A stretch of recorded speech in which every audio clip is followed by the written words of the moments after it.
وادي الفلفل وادي الشوربه اهي حطيتها تغلي. هسقي بقى المحشي وهحط شويه تسبيكه كده في قلب الشوربه. بصوا الصلصه حلوه ازاي. يلا نشوفه ان شاء الله ما يستوي. حبايب قلبي هنا خلاص بقى شربت كده المحشي وما نعومهوش كده شوربه علشان ما يعجنش. وادي كده ورق العنب اهو يبدا يغلي. ادي الفلفل كده بيغلي اهو على النار. قلبي خلاص هنغرف بقى المحشي الجميل بتاعنا اهو خلاص استوى. بصوا شكله روعه.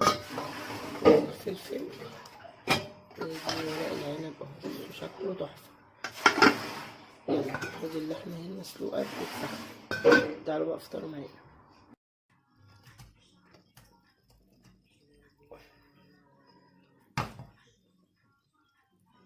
وادي احلى محشي. يلا تعالوا اتفضلوا بقى. بصوا الجمال.